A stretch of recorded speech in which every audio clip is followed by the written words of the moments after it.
सारावा चिंतने एकांतवासे गंगा स्नाने देवाच्या पूजने प्रदक्षिणा तुळशीच्या युक्त आहार विहार नेम इंद्रियासे सार नसावे बासर निद्रा बहुभाषण परमार्थ महाधन जोडे देवाचे चरण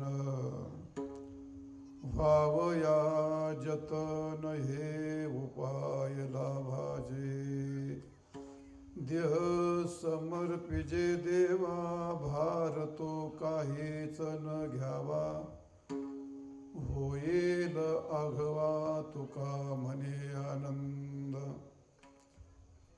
युक्त आहार विहार नेम इंद्रियाचे जार नसावी वासर निद्रा बहुभाषण ध्येयं सदा परिभवग्नमभीष्टदो तीर्थास्पदं शिवगिरैचिनुतं शरण्यं भृत्यारत्यहं प्रणतपाल भवाब्धिपोतो वन्दे महापुरुषदे चरणारविन्दं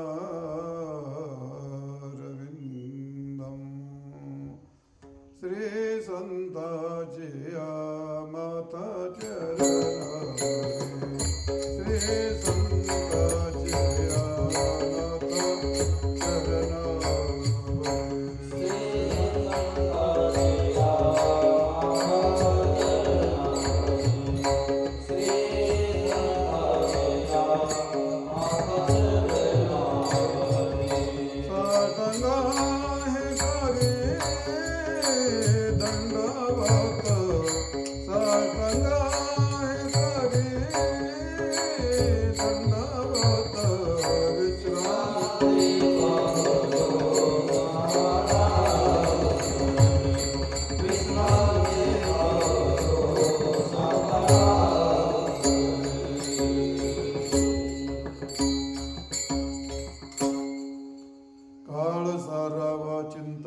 एकांतवासे गंगा स्नाने देवाच्या पूजने प्रदक्षिणा तुळशीच्या प्रस्तुत सेवेकरता घेतलेला अभंग संतश्रेष्ठ वैराग्यमूर्ती जगद्वंद्य जगद्गुरु श्री संत तुकाराम महाराज यांचा हा चार चरणाचा परमार्थाचं महत्त्व प्रतिपादन करणारा आपल्या जीवनामध्ये नित्याने परमार्थ कसा करावं त्या परमार्थाचा नियम विधी सांगणारा अत्यंत उत्तम गोड आणि चिंतनीय अभंग सेवेकरता निवडला आहे. महाराज या अभंगात असं म्हणतात, मनुष्य जीवनामध्ये त्याने एकांतात राहण्याचा प्रयत्न करावं, काळ सारावा चिंतने. भगवंताच्या चिंतनात जेवढा काळ घालवता येईल, महाराज म्हणतात, चिंतने सरे तो धन्य धन्य काळ. ज्यांना आपल्या जीवनाचं महत्त्व कळतं, यमधर्माची नरकाची भीती वाटते, आपलं जीवन अधोगतीला जाऊ नये, भगवत प्राप्तीच्या मार्गाने चालवा असं ज्यांना वाटतं, त्याने कामामध्ये जाता येता उठता बसता मनामध्ये भगवंताचं चिंतन करीत राहावं, भगवंताचं स्मरण करीत राहावं. फार अवघड गोष्ट नाही, सर्वांना सहज शक्य आहे. काळ सारावा चिंतने. एकांतवासी माणसाचं जीवन हे एकांत असतं, पण माणसाला उरून घ्यायची भयंकर आवड असते. ती नाही त्याचं गोळा करतो, लोकांचाही गोळा करतो, याचाही गोळा करतो, त्याला ते कळत नाही, त्याला हे कळत, त्याचा काही संबंधही नसतो. ज्याचा संबंध नाही ते पण जोडून घेतो. अरे जन्म एकट्याचाच आहे, जगणं एकट्याचंच आहे, मरणं एकट्याचंच आहे. असं करतं काय? सामुदायिक संडासला जातो का? संडासला एकट्यालाच जावं लागतं, एकट्यालाच खावं लागतं. एकट्यालाच झोपावं लागतं, रोग एकट्यालाच भोगावं लागतो, दुःख एकट्यालाच असतं, झालं अंत एकट्यालाच आहे. सामुदायिक जीवन काय? सामुदायिक जीवन कुठं काय? सामुदायिक जीवनही नाही. कोणती वस्तू कोणती व्यक्ती तुमच्या जीवनात दुःख देते सुख देते हे साधू संतांना आमच्या शास्त्रात ती गोष्ट मान्यच नाही. जगात कोणतीच गोष्ट नाही ती तुम्हाला दुःख देईल आणि ती तुम्हाला सुख देईल. तुम्ही त्याला दुःख म्हणवता, तुम्ही त्याला सुख म्हणवता, ही गोष्ट आपल्या मानसिकतेवरती आहे. वस्तूत आणि व्यक्तीत सुख किंवा दुःख देण्याचं सामर्थ्य नसतं. नंतर सांगेन तुम्हाला. म्हणून माणसाने जास्तीत जास्त ज्याला आनंदी जीवन जगायचे, ज्याला सुखदुःख विरहित अतिशय निरागस जीवन जगायचे, एकटं जगायचं शिका. प्रपंचात असलं तरी एकटं, आता लोक एकटे झाले, सांगायची गरज नाही. बायको संग सुद्धा बोला ना, ती त्या मोबाईलमध्ये एकटंच इतकं म्हणजे सगळं जगात प्रेम आटलं, भावना आटली, संबंध आटली, सगळं आटलं त्या मोबाईलमध्ये एकटे गेले. चांगली गोष्ट आहे. पण तुकोबराय सांगतात, एकांतवास जो स्वीकारतो तुका म्हणे आम्हा एकांताचा वास. आणि पुढे ब्रह्मी ब्रह्मरस. जी माणसं एकांत पचवतात त्या माणसाला आनंदाचा तोटा नाही. काळ सारावा चिंतने एकांतवासी गंगा स्नानी देवाच्या पूजने. ज्याला जी देवता आवडते, कोणती जी देवता आवडत असेल, भगवान विष्णू आहे, भगवान प्रभू रामचंद्र आहेत, भगवान कृष्ण आहेत, महादेव आहे, कोणाला देवी पण आवडते, कोणाला गणपती, तर कोणाला पिरुबा म्हसोबा, काय माती दगड मारा, तुम्हाला काय करायचं, पण पूजन करा. कोणते दैवताचं करू नये, पांडुरंगाचं, रामाचं, कृष्णाचं, महादेवाचं यांचं पूजन करावं. साधू संताचं, की ज्या पूजनामध्ये सगळं पाप जाईल आणि पुण्य प्राप्त होईल, असं नित्याने चिंतन करा. नित्याने एकांतवास पचवण्याचा, एकांतात बसण्याचा प्रयत्न करा. नित्याने देवाचं पूजन करा. महाराज म्हणतात, काळ सारवा चिंतने एकांतवासी गंगा स्नाने. आणि देवाच्या पूजने नित्याने तुळशीला पाणी घालून तुळशीच्या प्रदक्षिणा नित्याने कराव्यात. हा नित्याचा परमार्थ सांगितला. जे माळकरी आहेत त्यांच्याकरता, जे वारकरी आहेत, जे भाविक आहेत, जे भक्त आहेत, त्यांच्या जीवनात ही प्रणाली असेल तर तो माळकरी, तर तो भक्त. बस याच्यापेक्षा यातलं जर तो काहीच करीत नसेल, मेहरबानी करून त्यांनी माळ खाली काढून टाकली तर फार चांगलं होईल. त्या माळी मोकार महाग करून गोंधळ घोटाळे किती करू नयेत, यातलं जर हे काही करीत नसेल तर. दुसरी गोष्ट ही जीवनातली प्रणाली सांगितली. दुसरी गोष्ट वैयक्तिक, महाराज म्हणतात युक्त आहार आणि विहार. ज्याला परमार्थ करायचा आहे, म्हशीसारखं हे खातो, ते खातो, कुडे खातो, 4 वाजता खातो, रस्त्यावरही खातो, वडापावही खातो, पावभाजी खातो, काय खातो त्याचं त्याला काय कळणार. का खातो याची काय अक्कल नाही. का खातो तर काहीच नाही. रोज 4 वाजता खातो तसं काय नाही. ते म्हणलं रोले वडा चांगला खाल्ला, आता तू काय कुत्रं हे का, तू काय गाढव हे, भलत्याच्या वेळी खातो, कुठे खातो. खायचं तिथं खाय, खायच्या वेळी खाय, आणि जे खायचं ते खाय. तू का माणूस, कुत्रे खातात बघ कुठेही. आणि म्हणून युक्त आहार, जे खायचं ते खा. तुम्ही भक्त आहात, तुम्ही माळकरी आहात, तुमच्या गळ्यात पट्टा बांधलेला आहे, तुम्ही माणसं आहात. ते सुसाट आणि सैराट वागणारे ते असुर असतात. त्याला असुर म्हणतात. 16 अध्यायाचे पहिले 3 श्लोक वाचा आणि 4था श्लोक आहे दंभोदर्पो विमानश क्रोध पारुष्यमेवच आज्ञानंच्या अभिजातस्य पार्थ संपदमासुरी. जी माणसं असुर असतात त्यांना कोणाचं नियम नसतो, बंधन नसतो. तुम्हाला नियम बंधन तुम्हाला पाहिजे होतं, तुम्हाला कोणी आग्रह नाही केला. तुम्ही हाताने माळ घातली, तुम्ही वारकरी झाले, तुम्ही भक्त म्हटलेत ना, मग स्वीकारलं ना नियमात. ज्याची गाडी रस्त्याने चालते त्याची गाडी शेवटला जाते. ज्याने रस्ता सोडला मग पड खड्ड्यात. आणि त्यामुळे आसुराला काही नियम नाही. आसुराला, कुत्र्याला काही नियम नसतो, राक्षसांना काही नियम नसतो. तुकाराम महाराज म्हणतात, परमार्थ करायचा योग्य आहार घे. जे खायचं ते खाय, म्हणजे जे खायचं कोणतंही नाही, जे खायचं तेच खाय, जिथं खायचं तिथंच खाय. आणि जेव्हा खायचं तेव्हाच खाय, असा याला म्हणतात युक्त आहार आणि विहार. फिरायला तर जातो, चांगली गोष्ट आहे, जातो तर फिरायला, पण तीर्थक्षेत्रात जाय ना, मग तीर्थक्षेत्रात जाय. उताळ येतो माणसाला, आज ऑस्ट्रेलियाला गेलो, इंग्लंडला गेलो, बरं तिथं जाऊन काय केलं काय तिथंही माणसाचे दगडचे, याच भाषेत कुत्री भोकत आहेत, याच भाषेत कावळे काव करतात, याच भाषेत तशा तिथं इथल्यासारख्या तिथे बी आहेत. नवीन काय तिथं अरे काय आहे, काय झाडं दगडं घरं भानगडी आहे, दुसरं काय. पण विनाकारण फिरतात माणसं, ते इतरांचा करताय, तुमच्या करता नाही. तर तुम्हाला काय आला सांगत बसू मी ती गोष्ट. मीच गेलतो एकदा समुद्र ओलंघून, तुम्हाला काय नाव ठेवत ते. आता काय माणसं काय विचित्र असतात. मला लंकेला घेऊन गेले, तर दुसरीकडे घेऊन गेले असतं तर बरं झालं असतं. पण चला माझी इच्छा होती सीतामाता पुढं ठेवली, ती पायाची इच्छा होती. पण जाऊ द्या, मुद्दा असा आहे, विहार करायचा तो आपल्या तीर्थक्षेत्रामध्ये, आपल्याला, आपल्या पंथाला, आपल्या कुलाला, आपल्याला शोभेल अशा ठिकाणी जावं. युक्त आहार आणि युक्त विहार. नियमेंद्रियाशी सार. काय पाहावं, काय ऐकावं, काय खावं, आपले इंद्रिय आपल्याला शास्त्राने सांगितलं तेच पाहावं. ज्याने पुण्य होईल ते पाहावं. थोडक्यात ज्याने पाप होईल ते पाहू नये, ज्याने पाप होईल ते ऐकू नये, ज्याने पाप होईल ते असं खाऊ नये. याला म्हणतात नियम इंद्रियाशी सार. सार शब्दाचा अर्थ आहे नियमात इंद्रिय आहे, हे जीवनाचं सार आहे. आसार खलु संसारे सारम येत चतुष्टयम.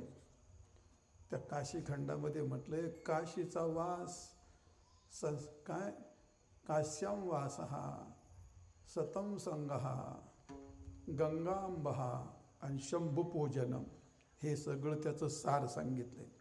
तसं जीवनातलं वृक्षाचं सार फळ असतं, तुपाचं दुधाचं सार सगळं तूप असतं.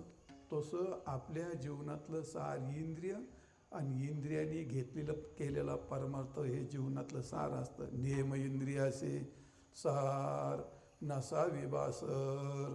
पारमार्थिक माणसाने इतराचं आदर्श घ्यायचं नाही, आजगारासारखं पडायचं नाही.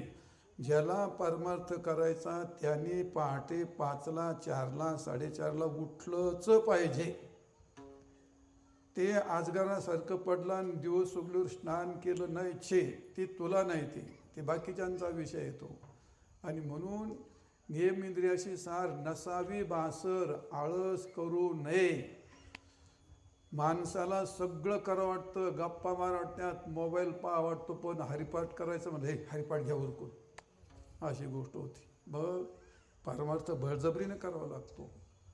मनाला बळजबरी खेचून न्यावं लागतं. हरिपाठ करायला, पहाटे उठायला, पूजा करायला, स्नान करायला, दर्शनाला जायला, हे मनाला खेचून बळजबरीने करायला भाग पाडावं लागतं. त्याला काय म्हणतात, हे बासर म्हणजे आळस नसावी. नसावी बासर, बहु बासर नसावी आणि बहु निद्रा नसावी. आणि महाराज म्हणतात पुढे काय, नसावी बासर निद्रा बहु भाषण. घरचं तोट कुठे बडबड करतो, काही गप्पा मारतो, अनंत वाचाळ, कशाला नरकाला जायच्या गोष्टी करतो. तुला देवाने तोंड दिलं, एक तर गप बैस, नाही तर चांगलं बोल, जेणेकरून पुण्य होईल, जेणेकरून काही भगवंताची सेवा होईल.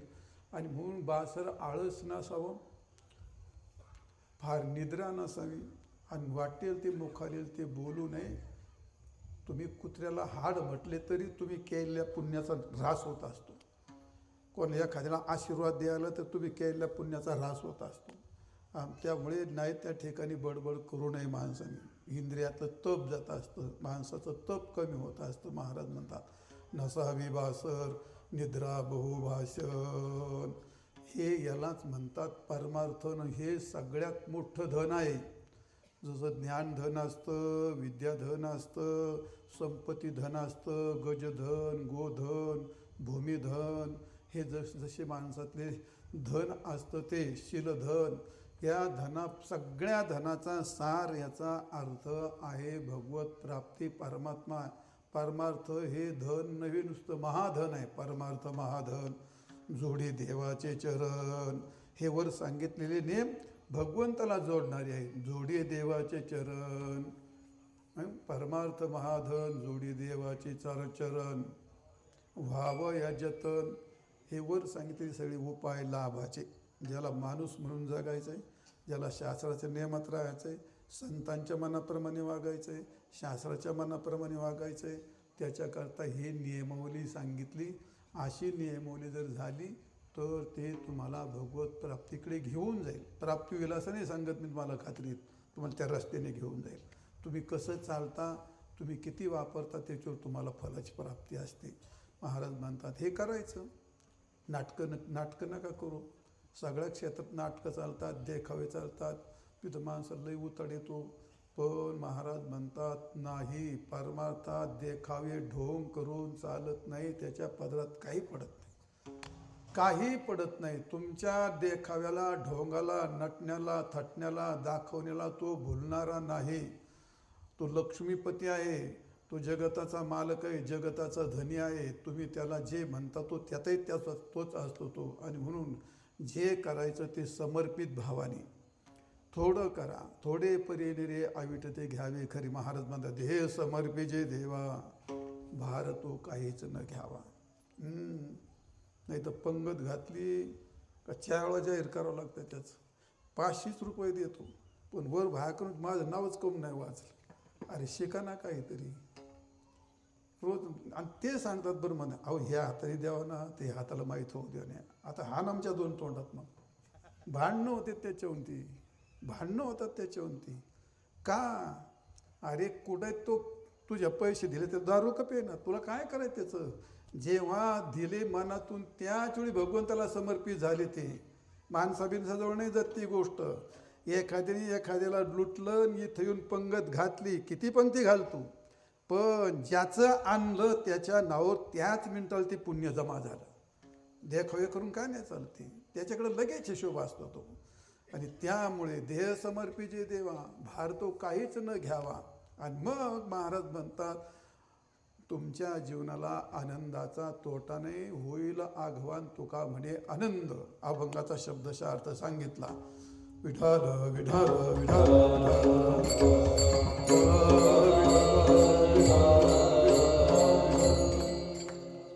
काळ सारावा चिंतने, एकांतवासी गंगा स्नाने, देवाच्या पूजने प्रदक्षिणा तुळशीच्या. महाराजांनी आजच्या या अभंगामध्ये आपली नियमावली सांगितली. परमार्थ 2 प्रकारचा असतो. एक नित्य परमार्थ असतो आणि एक नैमित्तिक परमार्थ असतो. नैमित्तिक परमार्थ काय असतो? एकादशी रोज धरतो का तो?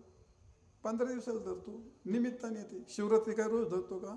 नाही. शिवरात्री असते, एकादशी असते, प्रदोष असतो, अजून काही उपवास असतात. उपवास येतात तेव्हा धरले जाते. ते महिला हरतालिका करतात, ते काय कोणती पंचमी करतात ते. मग अशाच्या त्या प्रसंगी आल्याच्या नंतर केल्या जाणारा परमार्थ. ग्रहण असेल त्या काळात ज्ञान सहान उगते होतं, ते निमित्त म्हणतात.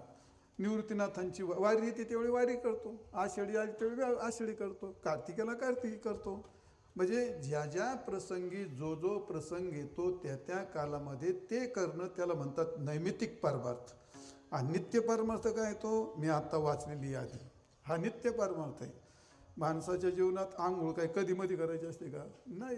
ते नित्याची गोष्ट आहे, ती नित्याची गोष्ट आहे. स्नान नित्य करणं आहे, स्नान नित्य करायचंय, देवाचं पूजन नित्याने करायचंय, तुळशीला पाणी नित्याने घालायचंय, नित्य वाचन नित्याने करायचंय. हा नित्याचा परमार्थ आहे. याच्यामध्ये खंड होता कामा नये. आणि जर आता वारकरी आहेत आमचे होतं, नाही वाचली ज्ञानेश्वरी, नाही स्नान झालं, तर त्याचे होत नाही. थोडा वेळ गेला तरी पण काय मग त्याच्यावर ते जास्तच अडून बसतात. ते इतके अडून बसतात का ते. आम्ही एकदा काशीला गेलो होतो ना, आमच्याबरोबर एक होता तो माणूस, ते 2 दिवस, ते 1.5 दिवस झाले, ते जेवणाचं काय काय आंघोळ नाही केली. म्हणलं कसं काय? बरं म्हटलं मग. अरे वेळ प्रसंग पाहतो का त्याला काय आहे? प्रसंगाची ती गोष्ट वेगळी असते. आता आपल्या वारी करतो आषाढीची, त्या कालामध्ये आता आमच्या दिंडीमध्ये पहाटे दिंडी 5ला चालू होती, 5ला काकडा सुरू होतो. आणि जागेवर सकाळी 9ला म्हणा, आता 8:30ला नाश्ता असतो, 10ला जेवण. तिथं जातात, तिथं सगळे स्नान केल्यानंतर जेवतात. तो ते सगळे काकडा भजन बिजन चहा पोहे खाऊन मोकळे होतात. ते तिथं कुठं नेम घालतो? बसली आंघोळ की पहाटे 1.5 तास गेला, इथं दिवस उगून वर आला, आता जातो काय? चालतो केव्हा तो? वेळ प्रसंगाची गोष्ट असते. चल जाऊ द्या मुद्दा. म्हणून नित्याचा परमार्थ हा नित्याने करावा लागतो. माणसाच्या जीवनामध्ये नित्यनेम हा अत्यंत महत्त्वाचा असतो. तुकाराम महाराज काय म्हणे ते लक्ष देऊन ऐका. महाराज म्हणतात का हे नित्यनेमावीन अन्न खाय तोचे श्वान, वाया मनुष्यपण भार वाहे तो वृषभ, त्याचा होय भूमिधा भार, झाला जातीचा नेने जातीचा आचार, झाला दावेदार भोगवे अघोर पित्रासे. ज्याच्या जीवनात काहीच नित्यनेम नसतो त्याला कुत्रा म्हणतात. त्याला काय म्हणतात? काय म्हणतात त्याला? असं मस्त बोलायचं, बस लाजायचंच नाही. आता आपल्याला चालतं ते. त्याला कुत्रा म्हणतात. आणि नंबर 2ला त्याला बैलोबा म्हणतात. बैल कधी नित्यनेम करीत आणि कुत्रासुद्धा कधी नित्यनेम करीत नाही. मी म्हणत नाही, तुकाराम महाराज म्हणतात का हे नित्यनेमावीन अन्न खाय तोचे श्वान, वाया मनुष्यपण भार वाहे तो वृष, म्हणजे बैल, त्याचा होय भूमिभार, तो नुसता या भूमीला भार असतो. आणि त्यामुळे नित्यनेम केला पाहिजे. काय काहीही कर, म्हणून महाराजांनी पहिला शब्द घातला, काही नित्यनेमावीन. तुला कोणी सांगितलं अख्खी ज्ञानेश्वरी वाचायची? तुला कोणी सांगितलं आमक काय नको? हे काय तर आईवडिलाचं दर्शन घ्यायचं नित्यनेम कर, मंदिरात जाऊन दर्शन घ्यायचं नित्यनेम कर, तुळशीला पाणी घालायचं नित्यनेम कर, गंध लावायचा नित्यनेम कर, पूजा कर. तुला जे करता येईल ते कर, पण नित्यनेमाने कर. नित्यनेमाचं फार मोठं महत्त्व असतं. म्हणून महाराज म्हणतात अरे काहीच नित्यनेम नाही, काही नित्यनेम नाही. ठरवून ठेवावं लागतं. मी तुम्हाला सांगितलं परमार्थ मन फार चावट असतं, मन फार वाईट असतं, मन शेण पण खायला लागतं, मन नाही त्याच्याकडे घेऊन जातं. मलाच आळस येतो, मला फार थंडी लागते, मला तर आम्ही काही जनावर आहेत का? आमचं आयुष्य गेलं सगळं गार पाणी आंघोळ करता करता. मन फार विचित्र असतं आणि म्हणून त्याला बळजबरी करावी लागते, वाहून घ्यावं लागतं, स्वीकारावं लागतं, म्हणजे त्याला नित्यनेम करता येतो. आणि म्हणून काहीही करा, तुकाराम महाराज म्हणतात. काहीही म्हणजे काहीही नका करू. मग मी ते सांगितलं, मी नित्यनेम ठरवलं, लोकांना रोज 2-4 शिव्या द्यायच्या, मगच जेवायचं. अरे लोकाला शिव्या द्यायचे, नित्यनेम काय कामाचा तुझा? नित्यनेम काही कामाचा नाही ना. या नित्यनेमामध्ये तुमचं पुण्य होईल. वर पहा, देव कोणाकडे जात नाही, देव धनाला भुलत नाही, देव तुमच्या रूपाला भुलत नाही, देव तुमच्या वाणीला भुलत नाही, देव तुमच्या विद्येला भुलत नाही ना. देव तुम्हाला कोणालाच विचारित नाही. फक्त आणि फक्त त्याच्या भक्ताला, भक्त म्हणजे नित्यनेम करणं. ज्ञानेश्वर महाराजांचं गोड वर्णन केलंय. कोणाजवळ देव राहतो, कोणाजवळ देव येतो?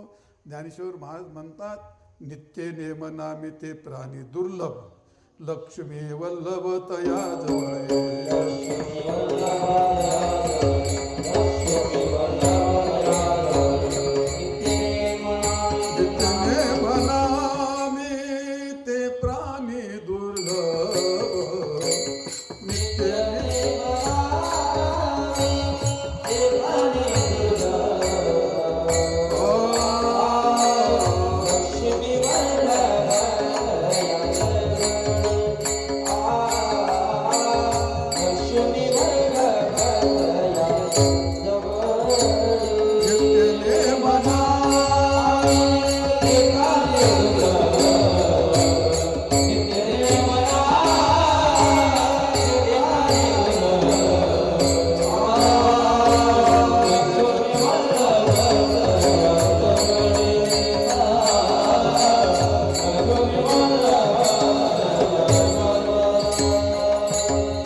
लक्ष्मी वल्लभ तयाजवळी. महाभारतामध्ये एक कथा आली. जरत्कारू नावाचे एक ऋषी होते आणि त्याला त्याचे आई वडील आप्त सांगितलं लग्न केलं पाहिजे ना, आपल्या कुला कोणी देवा लावायला नाही राहणार, लग्न केलं पाहिजे. तो म्हणला ठीक आहे लग्न करीन, पण मला जर जरत्कारू नावाचीच बायको मिळाली तरी मी करीन. दैवयोगाने त्याला जरत्कारू नावाची बायको मिळाली. त्याच्या दैवयोगाने मिळाली असं म्हणा. आता बऱ्याच लोकांचे दैव पार पालथे पडले, पालथीची उताने झालीत. 20 गेले, 35, 20 गेले, 25 गेले, 30 गेले, 35 आलेत, पण नशीब काही उतानं व्हायना. मला इतका आनंद होतो ते पाहून, कारण का माझं पहिल्यापासूनच पालथं पडत होतं. म्हणजे आपल्याला बरेच जोडी झालेत आता जास्त, आता आपल्याला भरपूर जोडीदार झालेत आता. कारण मला पहिले हसायचे ना, म्हणजे महाराज तुम्हाला त्यातलं काही कळत नाही. यार खरंच आपल्याला कळत नाही, आपण गप्प बसायचं. आता त्यांची संख्या आपल्याबरोबर आली. आता तुम्हाला काही कळत नाही म्हणजे काय काम नाही, आपण तुलाही काही कळत नाही, तुला तरी काय कळतं. लग्न झालं, पण त्याच वेळी त्यांनी त्याच्या बायकोला आट घातली होती. काय? ज्या दिवशी तू माझं मन मोडशील त्या दिवशी मी त्या मिनिटाला निघून जाईल. मग ती पतिव्रता होती ती. एके दिवशी जरत्कारू ऋषी तिच्या मांडीवरती डोकं ठेवून झोपले आणि संध्याकाळी 6 वाजायची वेळ झाली आणि सूर्य अर्घ्य देणं का संध्या करण्याकरता दिवस तर मावळायला गेल्यानं संध्येचा जर नियम चुकला तर कशी काय गोष्ट व्हायची. तिचा जीव इतका कासावी झाला. झोप मोडू तर पतीची निद्रा मोडते, नाही मोडू तर जर हे मला म्हणले संध्येचा नियम चुकला, तुला कळत नव्हतं का माझा नित्यनेम काय येतो. ती फार विधेत गेली. ती फार अशी, तिचं मन असं काय म्हणतो कालविल मन झालं. आता काय करावं ते. शेवटी तिला वाटलं जे व्हायचं असेल ते माझं नशीब काय. तिने हलवलं उठलं, एकदम भडकली. माझी झोप मोडी मूर्ख, का माझी झोप मोडी. महाराज तुमची संध्या चुकली असती, दिवस मळ गेला. ऐका, जरत्कारूंनी सांगितलं मी संध्येला अर्घ्य दिल्याशिवाय तो माळूच कसा शकतो. काय ताकद आहे नित्यनियमाची, काय ताकद आहे, काय सर. मी सूर्याला अर्घ्य दिल्याशिवाय तो माळूच कसा शकतो. तुला माझ्या याचा विश्वास नाही का. लगेच उठले खाडकन. माझी आज्ञा मोडली, माझं मन मोडलंच. उठले की जसे उठले तसेच निघून गेले. पुढचा भाग मला सांगायचा नाही. त्या नित्यनियमाचा विश्वास, नित्यनियमाचं महत्त्व. एक बिचारा खूप दारू प्यायचा, गांजा वाढायचा, बायको खूप वैतागली. रोज लोकाला सांगायचे बाबा यांना काहीतरी सांगावं, नका पिऊ, अमकं तमकं. आणि मग कोणतरी आमसारखे महाराज घेऊन यायचे. चाललं त्याला जेव खेव घालायचे, चहा हातापाणी करायचे, आमच्या यांना काहीतरी सांगा. मग ते महाराज बिचारे ते प्रवचन सुरू करायचे. अरे दारू पिऊ नये, दारू पिऊन फार वाईट असतं, गांजे उडू नये, आमकं ते आपलं गप बसून राहायचं. तर यांच्या बाबाच्या कुठं नादी लागत. यांना तर नाही प्यायचं. आमच्या कोण मुळं उठले, आम्ही का तुमचे बापच पितो काय. आम्ही आमच्या पैशाचे पितो, तुमचं काय जातं त्याच्यात. पण मनात म्हणत होता ते, हे मनात म्हणत, तसं मनातच म्हणायचं आता तसल्या गोष्टी. असे त्यांनी कमीत कमी 108 पती महाराज वाटत लावली ते. आणि जवळजवळ शेवटी माझा नंबर आला म्हणा किंवा माझ्यासारखाच एक खामक्या भेटला त्या बाईला. ते म्हणे काय करा म्हणजे आमच्याला काही समजून सांगा. बरं म्हणजे चालेल. गेले महाराज. संध्याकाळी मुक्काम केला, सकाळी झालं जेवण, स्नान बिन झालं. हो म्हणजे या इकडं बसा. त्यांनी पहिले सांगितलं बघा तुम्हाला काय करायचं पार माझं तुम्ही तुमचं करा. ती माझी पत्नी तुम्हाला काय खाया प्यायचं ते खा, पण मला ब्रह्मज्ञानाचे डोस नाही पाजायचे. तू हे करन, तू ते करन, तू हे दारू नाही प्यायचे, मी ते काही करणार नाही. बरं म्हणले, काय हरकत नाही. काय मी गांजावडीत असतो म्हणते. मोकळे म्हणणे गांजावड म्हणते, काय अडचण नाही. हां असे महाराज पाहिजे म्हणते, आता आपल्याला काय अडचण नाही. दारू मोकळे म्हणून दारू पी म्हणले. यार दारू पी म्हणतो, गांजावड म्हणतो, मग आता करायचं काय म्हणले. बरं चालेल म्हणले. मग आता मी तू सगळं ऐकलं, माझं एक ऐक म्हणले. काय म्हणले, नित्याने स्नान करायचं आणि फक्त गंध लावायचं, अजिबात नाही जमायचं म्हणलं ते. बरं नको करू. मग देवाला हात जोड, अजिबात नाही जमायचं म्हणले. देवाला ते नाही जमायचं, मंदिरात नाही जमायचं, गंध नाही लावायचा, हे नाही काही नाही जमायचं. बरं नको करू म्हणजे, पण एक करतो का म्हणले. काय नाही म्हणले, फक्त गंध लावलेल्या माणसाचा गंध पाहायचा आणि मगच पुढे चहा प्यायचा, दारू प्यायचे, काय प्यायचा ते पे.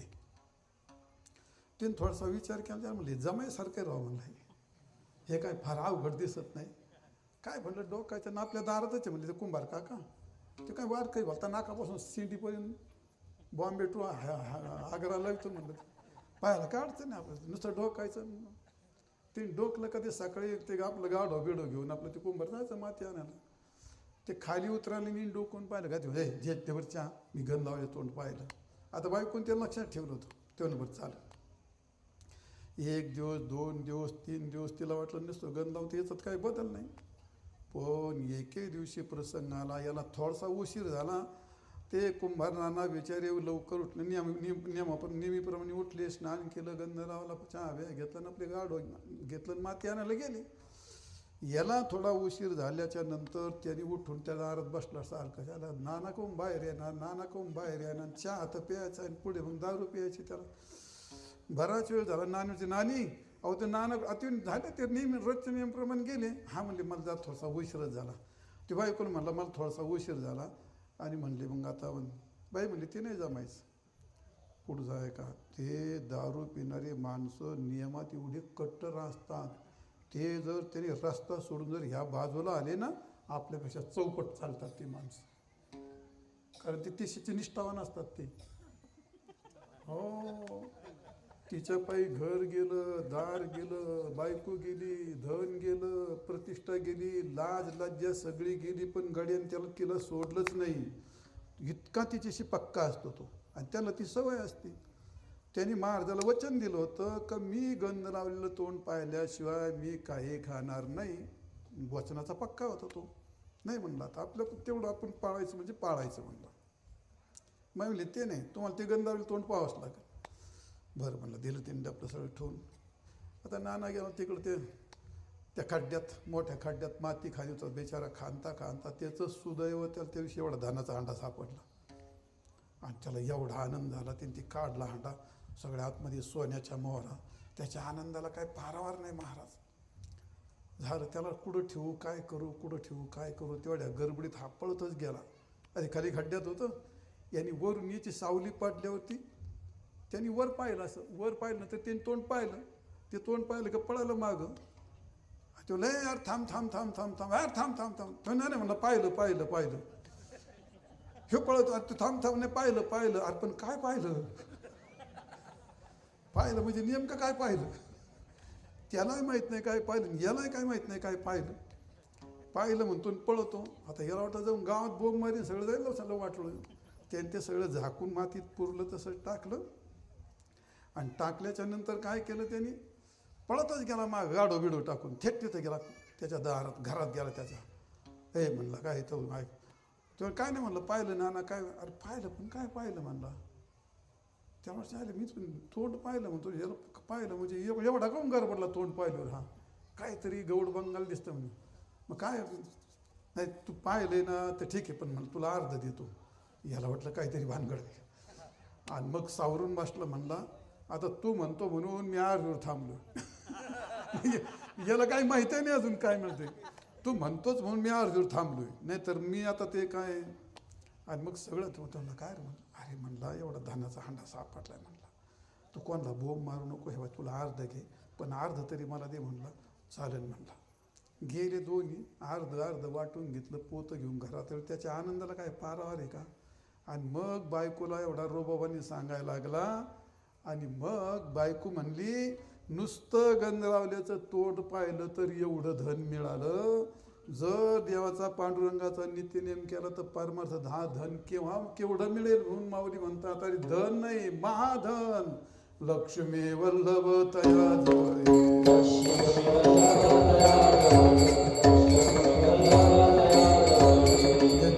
माना मी ते प्राणी दुर्लभ माना मी ते प्राणी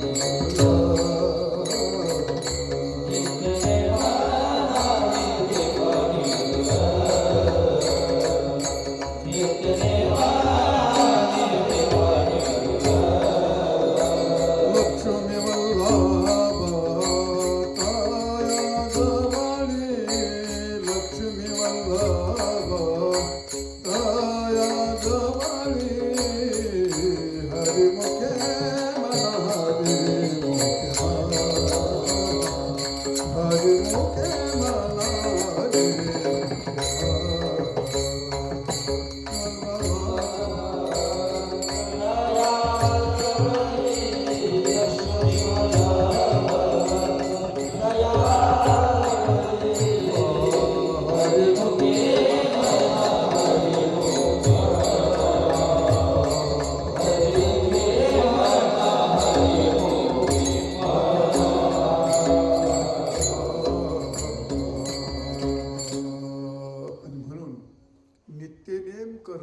सामान्य समजू नका.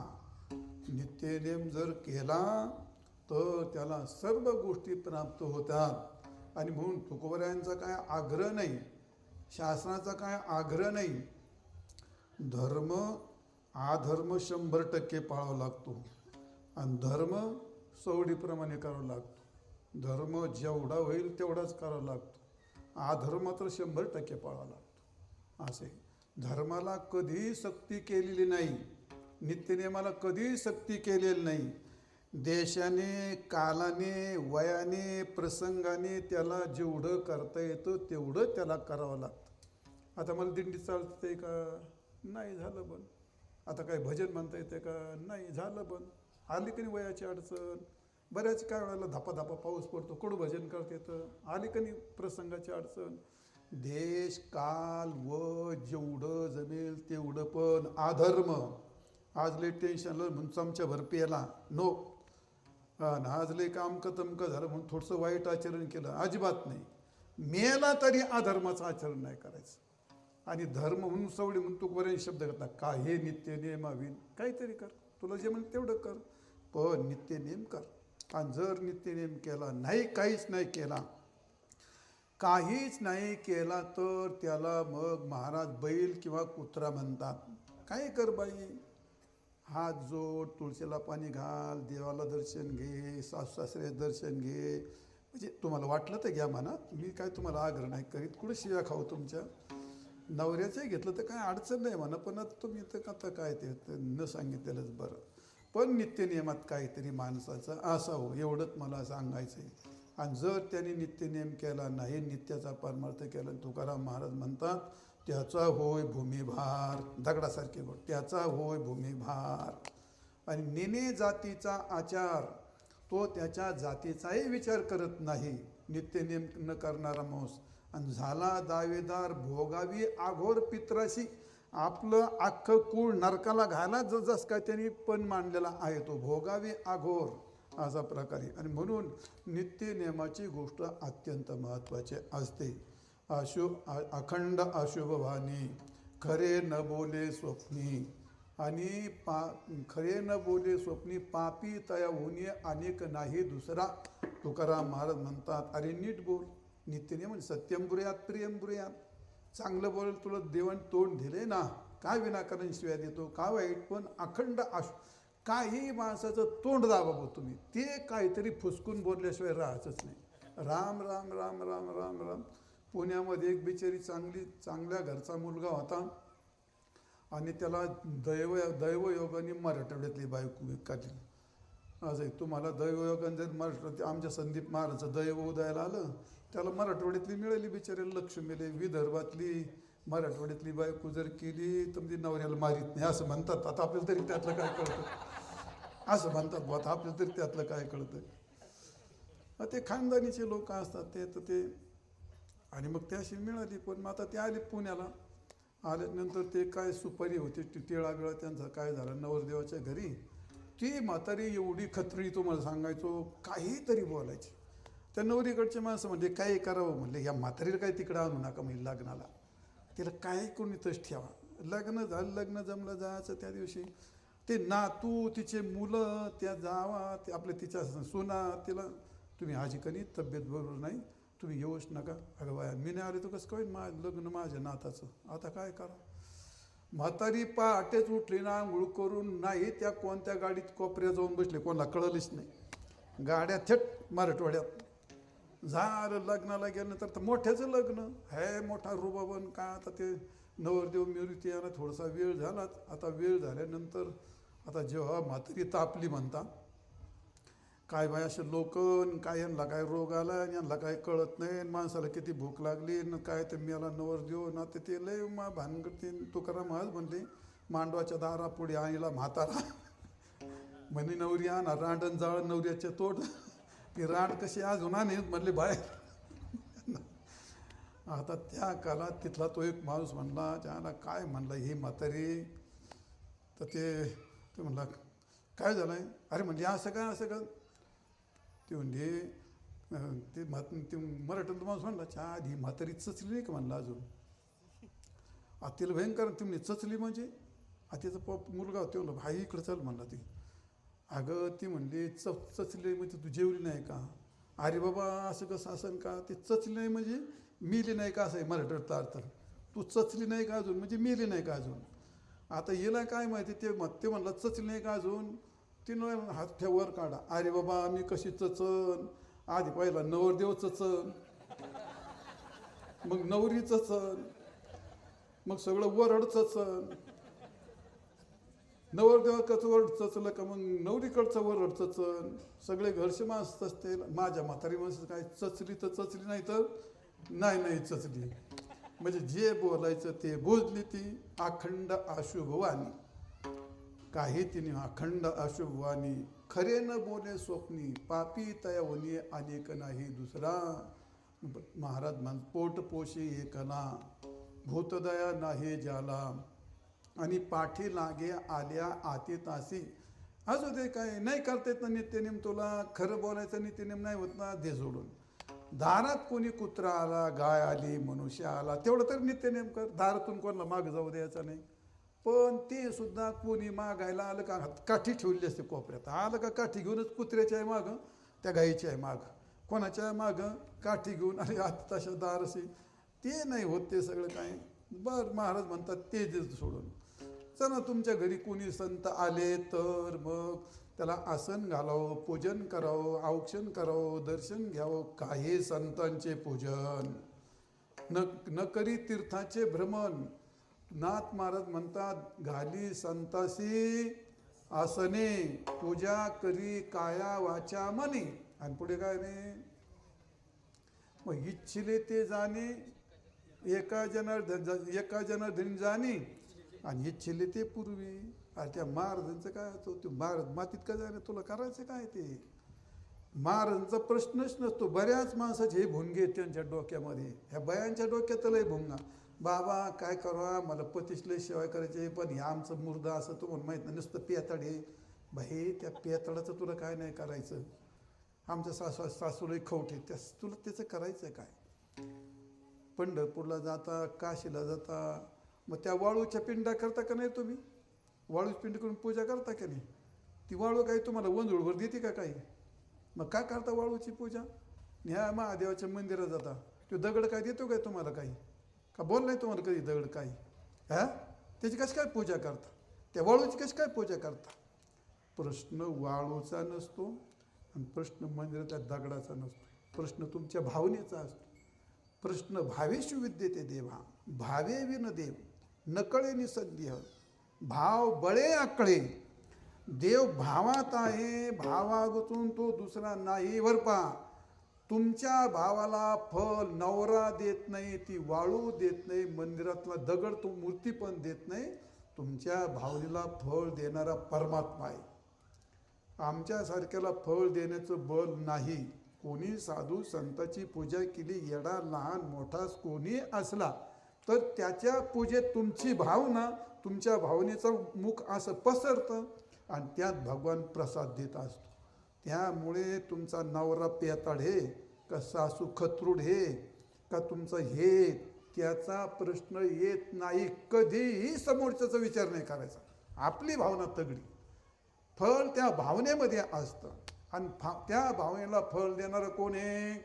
एक परमात्मा आहे. 9व्या अध्यायाचं तुम्ही 9व्या अध्यायात सगळं वर्णन केलं आहे या ठिकाणी. देवान भाव यजोयंते यांत्मा इथं भगवंतानी ही सगळी स्वतः गोष्ट सांगितलेली आहे. तर जाऊ द्या मुद्दा. काय सांगत होतो मी. काय सांगत होतो रे. काही संताचे पूजन बरोबर आहे. काही संताचे पूजन ज्याचं पूजन करायचं त्याच्याकरता काय सांगितलं तुम्हाला. पुढचा विचार नाही करायचा आपल्या भावनेने करायचं. काही संताचे पूजन न करी तीर्थाचे भ्रमण यमासी आंदन थोर सुख पावेल. जाऊ द्या संपवतो विषय लांब तिकडं. तुकाराम महाराज म्हणतात तुका म्हणे त्याने केली मनुष्यपणा हानी आणि ही देवा विसरूनी गेली म्हणती मी माझी. एवढं तुम्हाला सगळं लांबलचं काय सांगितलं. महाराज म्हणतात काळ सारावा चिंतने हा तुमचा नित्य नेम पाहिजे. ज्याच्याकरता काळ सारावा चिंतने आणि एकांतवासी गंगा स्नाने. एकांतात वास याचा अर्थ जप करतो, ध्यान करतो, पूजन करतो, अशा ठिकाणी आपल्याला एकांताची गरज असते. आणि म्हणून माणसाने जीवन एकांतात जगावं. म्हणून महाराज म्हणतात काळ सारावा चिंतने. चिंतन कोणत्याही रूपाचं, ज्ञानेश्वरीचं वाचन असेल, गाथ्याचं वाचन असेल किंवा नामजप असेल, तर असं तुम्हाला ते चिंतन करता येतं. काळ सारावा चिंतने एकांतवास. काही माणसं असतात, शेतकऱ्याची माणसं, त्यांना एकांतात राहायला फार छान वाटतं. दारे धरल्यावर तिकडंच झाडाखाली जेवतात, झाडाखाली झोपतात, झाडाखाली राहतात. कोणाचं भांडण नको, कोणाचं वाईट वक्त ऐकू नको, कोणाची भानगड नको.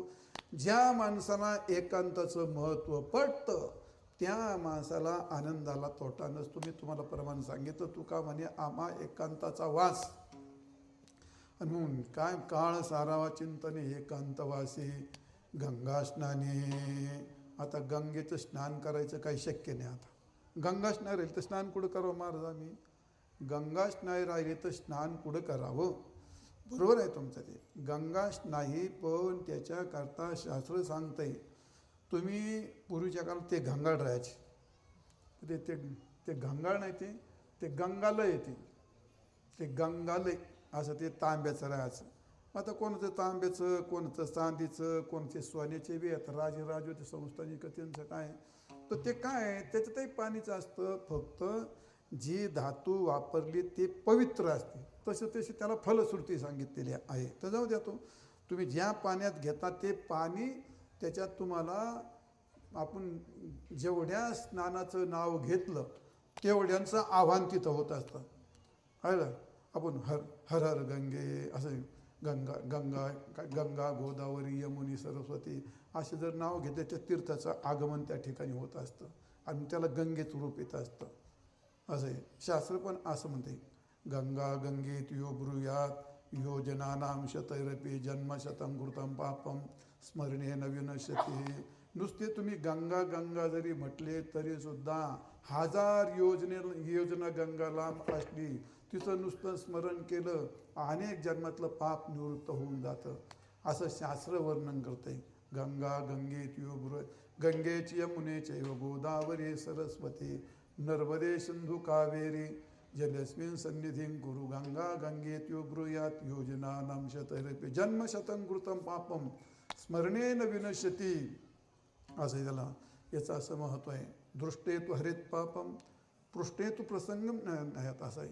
आणि म्हणजे त्या गंगेला जर पाहिलं, दृष्टेतु हरित पापम पृष्ठातु त्रिधन नयेत. जर गंगेला पाहता क्षणी पूर्ण पाप जातं, आणि जर स्पर्श केला तर स्पर्शेत मग त्रिविधन नाहीत, कायिक वाचिक मानसिक पाप सगळं जातं आणि तुम्हाला गंगा समोर निर्माण करते. ते जे पाणी घेतलं त्याच्यामध्ये गंगेचे यमुनेचे व असं जर म्हटलं तर वाचे म्हणता गंगा गंगा सकळ दोष. संत काय खोटं थोडेच लिहितात. सकळ हे तीर्थे घडते एक वेळांपुढे चंद्रभागा डोळा देखील या संतांच्या वचनावर विश्वास ठेवा. आणि म्हणून असं तुम्हाला गंगेचं जर नामस्मरण केलं तरी आपल्या घरातल्या बादलीमध्ये सुद्धा गंगेचं तीर्थाचं त्याला म्हणतात तीर्थ आव्हान. आणि आम्हाला तुम्हाला त्याचं पुण्य प्राप्त होतं. इंद्राला पाप झालं होतं आणि त्या इंद्रांचं स्नानाने ते पाप निवृत्त केलं होतं. कधी तुम्ही स्नान केलं का तुम्हाला ते चमच्याभर पुण्य द्यावंच लागतं. आता स्नानाचं पुण्य सांगितलेलं आहे ते. जाऊ द्या, गंगा स्नान हे खूप महत्त्वाचं सांगितलेलं आहे. आता गंगा नाही आपल्याकडे, ज्यांना मिळते ती गोष्ट वेगळी आहे. असं गंगेचं स्नान हे पण नित्य नियमाने सांगितलेलं आहे. आणि म्हणून गंगेचं आवाहन करायचं असतं. त्याला म्हणतो काय, काळ सारावा चिंतने एकांतवासे गंगा स्नाने. असं गंगेचं स्नान खूप महत्त्वाचं सांगितलं आहे. आणि म्हणून स्नान करत असताना आपण आपल्याकडे हरिपाठ म्हणतो, आपण 15 अध्याय म्हणतो, देवाचं स्मरण करतो, ते सगळं पाणी पवित्र होत असतं. आणि म्हणून गंगेचं स्मरण करणं, तीर्थाचं स्मरण करणं, कोणत्याही तीर्थात वर पहा, कोणत्याही तीर्थात कोणत्या तीर्थाचं नाव घ्यायचं नाही. तीर्थ कोणती नदी तीर्थ होत नसते. जी नदी उगम पाहून अखंड समुद्राला जाते त्याला तीर्थ म्हणतात. कोणती नदी तीर्थ नसते ती. नर्मदा जशी उगम पावली तशी अखंड समुद्राला गेली. गंगा आपली गोदावरी जी उगून अखंड, दुसऱ्या नद्या मिळतात त्याला ते उपनद्या म्हणतात. ते नाही, ते अखंड जे असं त्याला तीर्थ म्हणतात. चंद्रभागेत गेल्यानंतर चंद्रभागेचं स्मरण करायचं. तिथं गंगेची यमुने गोदावरी नाही म्हणे तिथं, मग ते तीर्थ पाप देतात. तुम्हाला घरी सगळ्या नद्यांचं म्हणता येतं. तुम्ही गोदावरीत गेल ना, गोदावरीचं स्मरण करायचं, गोदावरीला अर्घ्य द्यायचं. व तुम्ही ते चंद्रभागा नाही म्हणायचं तिथं गेलं, मग तिथं गंगेची यमुनेची गोदावरीचं तिथं तसं नाही म्हणायचं. त्या तीर्थ कोपतं माणसाला, त्या तीर्थामध्ये त्याचं स्मरण करायचं असतं. घरी मात्र सर्व तीर्थाचं आपल्याला आवाहन करता येतं. आणि म्हणून महाराज म्हणतात, एकांतवासी गंगा स्नानी देवाच्या पूजने. मग देवाचं पूजन फार महत्त्वाचं सांगितलेलं आहे. देवाचं पूजन असं आहे. देवाचं पूजन झालं, तुकाराम महाराज म्हणतात, कासे आणि पूजा करू केशे राजा, हाचे संदेह माझा फेडी आता.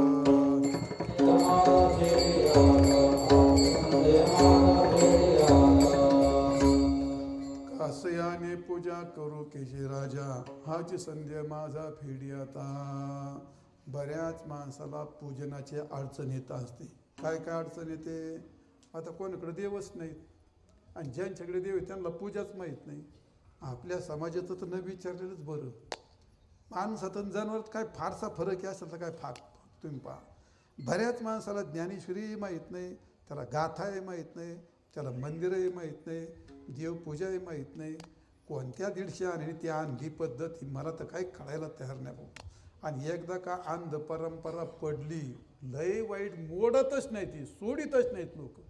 आपल्यातही बऱ्याच अंध परंपरा ते काय मोडता मोडत नाही, सुटता सोडत नाही. कान कसे करतात ते, आपण एखादं प्रेत चाललं का त्याच्या अंगूर पैसे टाकायचे. का टाकतात हे त्यांना माहीत नाही.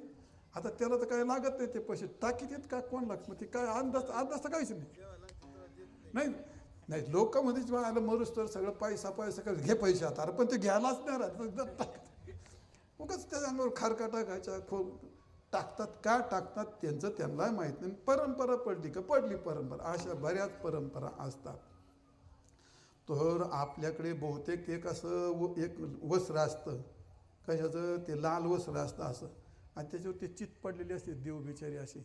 त्यांचे कोणाचे काही नाव आहेत यांना माहीत नाही, त्यांच्या बापाला माहीत नाही, आणि ती पूजा काय ते पण त्यांना माहीत. आणि त्यांची पूजा एकदा घेतली खाली, त्यात केव्हा तरी एकदा शिमग्यापळे घेतले कशा वरबळे की एकदा काय ते उलटे पालटे केले का ते त्याला फडकं म्हणते. फडकं एकदा धुवायचं, ते वस्त्रांनी एकदा आथरून द्यायचं, आणि ते वलेरोय द्यायची चित पाडून ते घेतला का तिने असा उगाळला का काय असला थोडा हिशोबातला तर उगाळला काय असा घ्यायचा, आणि ते हे झालं का चहा, हे ते वासरू उघडतंय, त्याच्या नाकात चाललाय का त्याच्या तोंडात चाललाय का कोणीकडे चाललाय, तुझे बायकोर शिंपूड पाय बरे का ठोक्यात दात पडेल तुझे.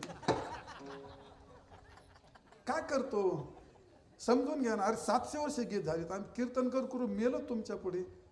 गाढवासारखे काही पद सोडितच नाहीत. काय समजून घ्या, गाथा ज्ञान विचारा आमच्यासारख्याला, महाराज पूजा कशी करावी, कोणाची पूजा करावी.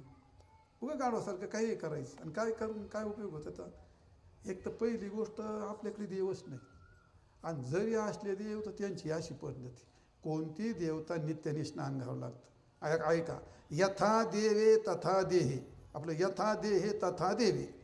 जसं तुमचा देह असतो, उपासना करणाऱ्या माणसाला तुम्हाला गार लागतं ना, देवाला गार लागतं. तुम्हाला गरम होतं ना, देवाला गरम होतं.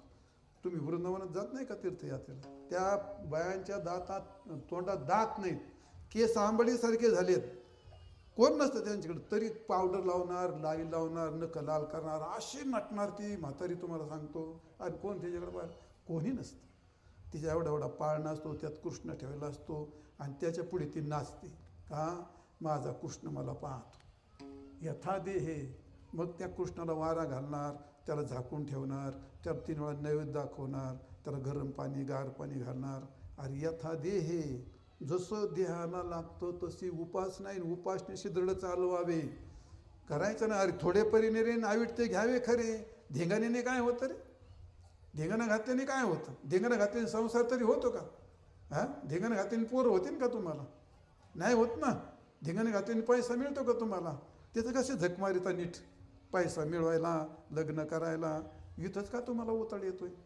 इथं लोकांना परमार्थ करत असताना इतकं दाखवा वाटतो. का दाखवतात? आणि कशा करता दाखवतात आणि कोणाला दाखवतात, कोणापुढे मोठं होता आणि कोणाच्या पुढे मोठं जाता, काय नाही त्याच्यामुळे काही नाही, मोकळं बोंबलं जावं लागतं हाताने. परमार्थ गोष्ट अशा आहे पोरं, 3-4 गोष्टी लक्षात ठेवा. भजन भोजन धन यारी हे सबके पर्दे के अधिकारी. ज्याला जे कळालं ते पहा. भजन करायचं कोणाला कळू नये, भोजन करायचं ते असं चवाट्यात करू नये. भजन भोजन धन, पैसे मोजायचे. 4 गावातली माणसं आली, गणपती आली, हे बाई कोण रे ते पैसे इकडं, हातला पुढे ढेगण लागला मोजायला. कसं काय गणपती, आमकं तमकं, मरशीन भाडे तुला रात्रीच कापून टाकते. अरे ती पडद्याच्या आतली गोष्ट आहे ती. माणसात कुठं चौकात कुठं घरात कुठं मोजतो ही असली गोष्ट. भजन एकांतात करा, करून पहा ना तुम्ही. एकांतात तुम्ही करून पहा भजन. गळ्यात विना घाला आणि ते एकांतात सगळं बंद करून तुमच्या अंगावर नाही काटा आला आणि तुमच्या डोळ्यातून नाही पाणी तर मी परमार्थ सोडून देईन. माझे अनुभव आहेत ते. हो, असं कधी होऊ शकत नाही ना. त्याला काही सामर्थ्य, त्याला काही अर्थच नाही राहायचा. अरे दीडदंबडीचे माणसं आम्ही, आमच्या निष्ठेने बदललो की नाही आम्ही. माणूस बदला तो. करून पहा तुम्ही. भजन एकांतात करा, जप एकांतात करा, झाकून करा. आता ते काय बिचारे आता लय त्यांचे गगनाला डोके फेडले, त्यांना म्हणावंच कसं काय.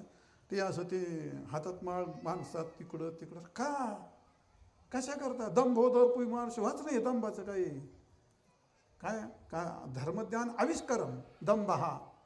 धर्म तुम्ही ज्यावेळी लोकांना दाखवता, सगळ्या गोष्टी दाखवायच्या असतात काय. सगळ्या तुमच्या गुप्त गोष्टी काही नाहीत. तुम्ही ज्यावेळी दाखवता, धन दाखवताय का तर नाही. मग तसं भजन आणि भोजन हे पडद्याच्यातच पाहिजे, एकांतातच पाहिजे. आणि धन एकांतात मोजलं पाहिजे. आणि यारी याचा अर्थ तुम्ही ज्या म्हणजे पत्नी प्रेम प्रकरण तुमच्या एका शब्दात समजून घ्या. माझ्यासारख्या संन्याशांनी ते जास्त सांगू नये. ते काही चव्हाट्यावरती गोष्ट असते काय. पर्दे के पीछे अधिकारी. भजन भोजन धन यारी ह्या सगळ्या पडद्याच्या आतल्या गोष्टी असतात, न दाखवण्याच्या. आणि मग असं न दाखवण्यापैकी एक परमार्थ असतो. मग तुकाराम महाराज म्हणतात काय, मग कसं काय सांगतो, देवाच्या पूजने हे दाखवण्याचं काय उपयोग नाही. म्हणजे आमच्याकडे देव नसतात, असले तर ते पूजाचा काही प्रश्नच नसतो. आणि पूजा केली तर नैवेद्याच्या त्याच्या बापाला कधी नैवेद्य भेटत नाही. नाव घेऊ नका. दुर्दैवाने जर दाखवला नैवेद्य तो शिमग्याला पाड्याला, आणि मग तो नैवेद्य नसतो. लोक हो मी लहानपणी ऐकलेलं हे, पाहिलेलं हे, अनुभवलेलं आहे. म्हणजे नको बाई घे निवद ओढून, कारण अजून ते नाही हे झालं ते नाही झालं. घे तवा तापतोय, तवा तापायचं म्हणून निवद काढायचं देवाला. ते नैवेद्य नसतो, ते निवद असतात. आता ही कलई BA झाली, हिचा एक नैवेद्य म्हणजे भारताचा नकाशा, महाराष्ट्राचा नकाशा. उलथे पालथे कबरे बांडे, काहीला फोड आले, काही पांढरे पटक. एकदाच 5-25 ताटात काढून घेतले काढून का म्हणजे ते रंगूबाई तिच्यावर ठेवायला काय गुळाचा खडा घे. काय देवाचं नशीब फुटलं. हिचे सगळे अजून भजन नाही झाली, पोळी नाही झाली, आमटी नाही झाली, काय गुळाचा खडा घेतले. गुळाचा खडे का आम्ही त्यातलेच. आणि मग ते निवद आहेत ना, ते निवद ठेवायचे त्या ताटामध्ये आणि त्याच्यावर गुळ असावं. मग ते गुळाचा खडा ठेवायचं म्हणजे काय, तो तर मोकळा म्हणजे काय करण्याचा अवतार काय. ते गुळाचा खडा घ्या नाकान टोकन असं. बाई जरा कमी लाव, देवाला हागून लागली तू कोणत्या दवाखान्यात जरा कमी लाव. अरे काय हसता. अरे सगळं त्याने इतका कृपण का. आता या असली गोष्ट असते महाराज का.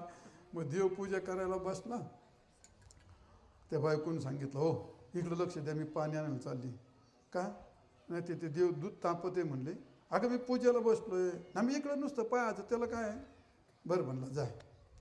आता ती गेली पाण्याला आणि याचं हरिपाठ सुरू झाला. देवाची द्वारी उभाक्षण वरी पांढरंग पोजला, आमकं पोजला, गणपती घेतला. गणपती जरा बाळशेदार होता चांगला, घेतला पूजायला लागला. तेवढ्यात मांजर आली, मांजर तिने दूध पाहिलं. आता तुम्हाला माहिती आहे तुझं पाहता विठ्ठल आणि देव भाऊ हरपाला.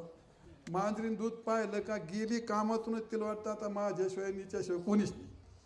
अगं थीर फिर थीर फिर करून मांजरीने याचं काही गिनलंच नाही. थीर थीर करून हातात गणपती होता. उठून जावं तर तेवढा नास्तिक नव्हता. दूध पिऊ द्यावं तर ते बायकोचा धाक. आता करावं काय तरी. हातात गणपती थीर, गणपती फेकणार थीर. गणपती तिकडं मांजर तिकडं.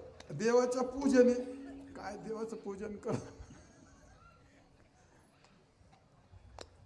कठीण गोष्टीचं जाऊ द्या. तर देवाच्या पूजनी कोणत्याही पूजी प्रतिमेचे देव, आणि तुका म्हणे तेथे भाव.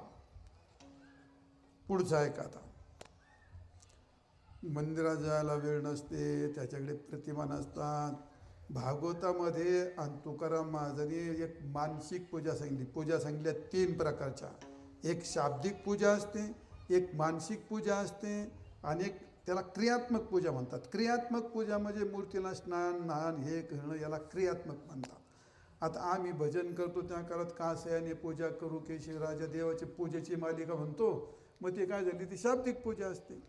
आणि त्याच्यानंतर असते सगळ्यात 1 नंबर सगळ्यात उत्तम मोठी पूजा सांगतो तुम्हाला, त्याला मानसिक पूजा असं म्हणतात.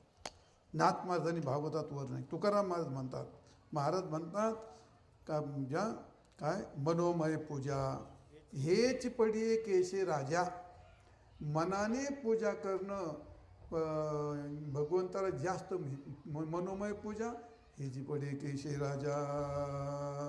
करावी ते पूजा मनेच उत्तम. आणि लौकिकाचे काम काय असे, मनाने पूजा करायची म्हणजे काय करायचं, स्नान करून बसलं, आपली काही पूजा झाली, नित्यनियम झाला, आपल्या डोळ्यापुढे पांडुरंगाचे, रामाचे, कृष्णाचे, ज्ञानेश्वर महाराज, तुकाराम महाराज, एकनाथ महाराज ह्या अशा मूर्त्या, ज्ञानेश्वर महाराज अशी मूर्ती घ्यावी, त्या मूर्तीला मनाने स्नान घालो. मन ते तुम्हाला काय, मनाने दही घालो, तूप घालो, मस्त स्नान घालायचे, कपडे घालायचे, गंध लावायचा, कपडे घालायचे, दागिने घालायचे, आरती करायची, ओवाळायची, दर्शन घ्यायचं. पांडुरंग आपल्याला आशीर्वाद देतो, आपला आशीर्वाद आपल्याला देतो. मनाने अन्नदान केलं, भगवंताची पूजा केली, भगवंताची करायची.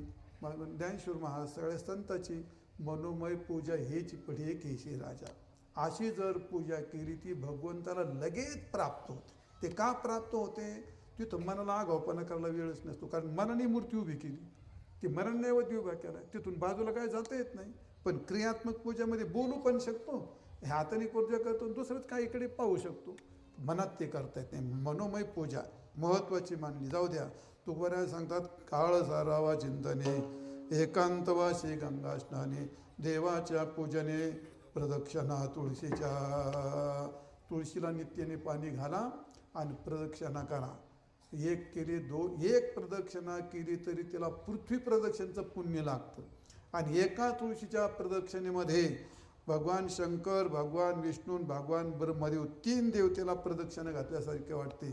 ते गायीला प्रदक्षिणा घातल्यासारखी प्रदक्षिणा होते. फक्त मेहरबानी करून तुळशीला पाणी घालायचं आणि प्रदक्षिणा करायचं, आणि कोण मला पाहतं तेवढं. जर तसं जर झालं तर मग फार बिघडते ती गोष्ट. तर असो तात्पर्य म्हणजे प्रदक्षिणा कराव्यात हा आपल्या जीवनातला नित्यनियम सांगितला.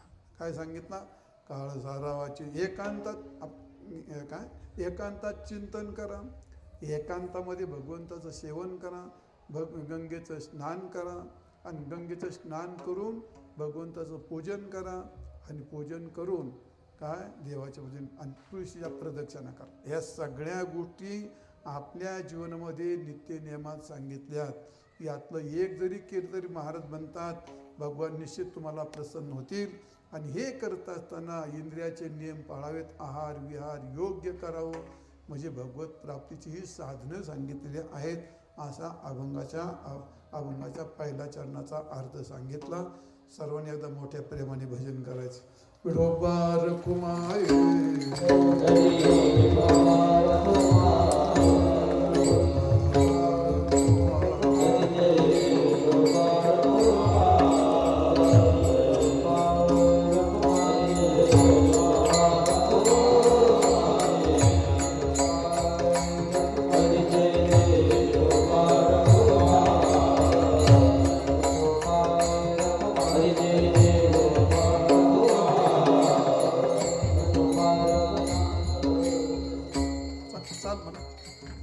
पहिलं चरण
देवाच्या पूजने प्रदक्षिणा तुळशीच्या युक्त आहार विहार नेम इंद्रियाशी सर नसावी भास निद्रा बहुभाषण.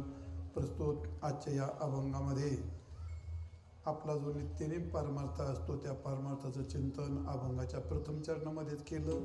जेवढं जमलं, जेवढं सुचलं, जेवढं मला सांगता आलं तेवढं सांगितलं. गाडीतलं डिझेलही संपलं, वेळही संपली आणि मग आता ते काय, आता काही वेळेला आठवतच नाही वेळ. आता काय 80 वर्षाकडे झोपलेल्या माणसाला काय ते चाललं हेच फार चांगलं आहे. तर पोरांचा आग्रह राहतो नाही. आणि बऱ्याच वेळा म्हणतात काय नाही महाराज तुम्ही नुसते या, आम्हाला नुसतं दर्शन घेऊ द्या, काय नाही का 4 वाक्य बोलले तरी चालेल, नुसतं आशीर्वाद. कशाचा आशीर्वाद? माणूस नाही नाही म्हणतो, भूक नाही म्हणतो, बसल्यावर काय हायगाई करतो का तू? नेरच पार 2 तास गाडी नेमते, कशाचा काय? पण चला असो, समाधानाची गोष्ट आहे. पोखरी हवेली समस्त ग्रामस्थ, भजनी मंडळ, तरुण मंडळ सगळे तुम्ही एकत्र येतात. सप्त्याचा बदल झाला. 100चे 200, 200चे 400, 400चे 500, 500चे 1000, 2000 गेलेत. अतिशय आनंद आहे. तुम्हीच तुमच्याकरता एकदा टाळ्या वाजवा. तुम्हीच तुमच्याकरता टाळ्या वाजवा. आणि आपण जे करतो ते करणीय आहे, केलं पाहिजे. आपला जन्म याच करता आहे आणि म्हणून हे करा. वादावाद करू नका, कोणाला दाखवायचं नाही, हे माझं कर्तव्य आहे. जे माणसं सप्ताह करतात त्यांनी वर काय म्हणतो वर शिंग करून वडायचं नाही. सगळ्याच्या वाट्याला सगळं येत नसतं. गावातल्या 4 माणसात कोणतरी भगवान जबाबदारी टाकतो. त्यांनी सांगायचं भगवंतानं माझ्याकडून हे करून घ्यायचं म्हणून माझ्या वाट्याला ते आले आणि म्हणून आपण ते करायचं. सगळ्याला करता येत नाही. म्हणून जे करतात पुढे येऊन माणसं त्यांना धन्यवाद. जे त्यांना मदत करतात त्यांना पण धन्यवाद. जे अन्नदान करतात, अन्नदानम महदानम, त्यांना कोटी कोटी धन्यवाद. तुम्हाला निश्चितच अन्नदानाचं पुण्य मिळेल. तुम्हाला पण धन्यवाद देतो. माता भगिनी रोज या ठिकाणी बहुसंख्येने उपस्थित राहतात कामधाम टाकून, ते पण चांगलं आहे. तुम्हाला लय चांगलं आहे. सप्त्यामध्ये 7 वाजता जेवण ठेवलं का तुमच्या डोक्याची कटकट गेली सरी जा. तुम्ही कीर्तनाले का त्या बिचाराला नाहीच म्हणता येत ना, तर गप येऊन बसत असाल. त्याला इच्छा असून येतं नसू, पण तुमच्यामुळे त्याला घडत येईल. चांगली गोष्ट आहे, आनंदाची गोष्ट आहे. सहभागी होत जा. नाही तिने पैसे देत चोरून द्यायचे अशा टायमाला. देव जोडी तरी करावा धर्म. ते लाडके सगळे नका देऊ आम्हाला. लाडके म्हणजे 100 दे, 100 200 तुम्हाला ठेवा, 2 500 यांना देऊन टाक्या. यांना नाही द्यायचे, आपल्या अन्नदाना करता करायचे. पांडुरंगाचा प्रसाद असो, विनोदाचा भाग सोडा. तुम्ही सगळेजण आलात, खूप आनंद आहे. माझे 2 तास मराठी ऐकून घेतली. तुम्हाला पुन्हा शब्द धन्यवाद. हरिभक्तपारायण आमचे संदीपन महाराज गवांदे, त्यांचा लय आग्रह होता आणि त्यामुळे येऊन सेवा केली आहे. संदीप महाराजांचं चांगलं काम आहे. चांगले कीर्तनकार आहेत ते. नियोजन पण चांगलं असतं त्यांचं. बरं चांगलं करतात, चांगलं करा.